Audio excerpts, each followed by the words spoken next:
सुनो, क्या तुम मुझसे शादी करोगे? मैं तुम्हें मुंह मांगी कीमत दे सकती हूँ। नेहा, क्या तू इस गरीब से शादी करेगी? 1 लाख रुपए का पैकेज है तुम्हारा और ये पूरे साल मिलकर भी 1 लाख रुपए नहीं कमाता होगा। ठीक है, मैं तुमको बाद में समझाती हूँ। बताओ, करोगे मुझसे शादी?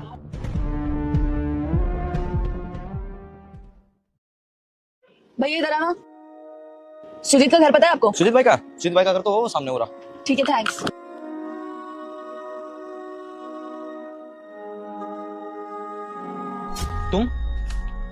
तुम यहाँ भी आ गई? कब तक भागोगे? क्यों आई हो यहाँ? तुमसे शादी करने। मुझसे शादी करने? है ही क्या मेरे पास? मैं तो अपना खुद का पेट भी नहीं पाल सकता। लगता है तुम भूल गए अपने वादे। नेहा, हमारी शादी तो हो ही नहीं पाएगी। क्यों? क्योंकि तू कॉलेज की टॉपर है और मैं तो पढ़ाई में जी रहा हूँ। कोई लड़की अनपढ़ से शादी थोड़ी ना करेगी। तुम अनपढ़ थोड़ी ना हो, पढ़ते तो हो। पर मेरा तो पढ़ाई में मन ही नहीं लगता है। तो कोई बात नहीं, मैं पढ़ाई कर लूंगी और कोई अच्छी सी जॉब कर लूंगी, फिर हम शादी कर लेंगे।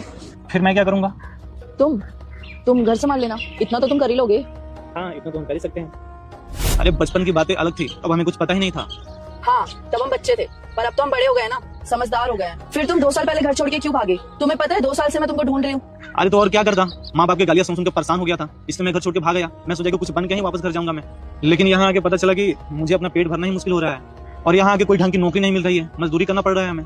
अब आके पता चला कि हाँ, पढ़ाई कितना जरूरी था हमारे लिए। अरे कम से कम तो तुमको बता के तो जाना चाहिए था ना। तुम्हारे जाने के बाद तुम्हारी फैमिली और मैं कितना परेशान हुए तुमको पता भी है, और फिर ऊपर से तुमने अपना नंबर भी बंद कर दिया। हाँ, उसके बाद ना मुझे किसी से बात करना था और ना मुझे किसी से मिलना था।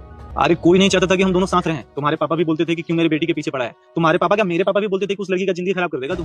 फिर मैंने सोचा कि तेरी लाइफ तो अच्छी हो ही जाएगी, क्योंकि कोई ना कोई अच्छा लड़का तुझे मिल ही जाएगा, तो मैं तुम्हारी जिंदगी में रहकर तुम्हारी जिंदगी क्यों खराब करूं? और हाँ, तो मुझे नहीं तो कोई अच्छा लड़का डिजर्व करती है। अब तुम मुझे बताओगे कि मैं क्या डिजर्व करती हूँ और क्या नहीं? अरे मुझे अपनी जिंदगी में सिर्फ शांति और खुशी चाहिए थी, जो मुझे तुम्हारे साथ मिलती थी। और कोई प्रॉब्लम नहीं है यार, तुम पैसे नहीं भी कमाओगे तो तुम हाउस हस्बैंड बन जाना, मैं वर्किंग वाइफ बन जाऊंगी। फिर भी नेहा, फिर भी कुछ नहीं। अब इससे ज्यादा कुछ बोला तो थप्पड़ मारूंगी खींच के। एक तो 2 साल बाद मिले हो और बकवास करे जा रहे हो तुम कुछ भी। सॉरी यार, हाँ मैंने तुझे ज्यादा हर्ट कर दिया। सॉरी से काम नहीं चलेगा, तुम्हें मेरे साथ घर जाना पड़ेगा। अरे नहीं यार, मैं घर नहीं जा सकता, फिर से वही सारे ड्रामे शुरू हो जाएंगे। जाने के बाद में मम्मी पापा के डांट सुनने पड़ेंगे, ये सब मेरे साथ नहीं होगा। कुछ नहीं होगा, मैंने घर वालों से सबसे बात कर ली है और हम घर जाते ही सबसे पहले शादी करेंगे। सच में? हाँ सच में। अब तुम्हारा और इंतजार नहीं कर सकती मैं। तुम्हारा कोई भरोसा है? तुम फिर भाग गए तो? अब नहीं भागूंगा, और अब तो मुझे तुमसे कोई दूर कर भी नहीं सकता है, और मुझे नहीं पता था कि तुम मुझसे इतना प्यार करती हो। ये तो कुछ भी नहीं है। रुक जा बेटा, मैं संकट मोचन हनुमान हूँ, मैं तेरे सभी संकट दूर कर दूंगा। तू इस वीडियो को लाइक करके चैनल को सब्सक्राइब कर ले और कमेंट में जय श्री राम लिख कर जरूर जाना। अगर तुम नहीं मिलते ना तो बुढ़ापे तक भी तुम्हारा वेट करती और फिर तुम ही से आके शादी करती।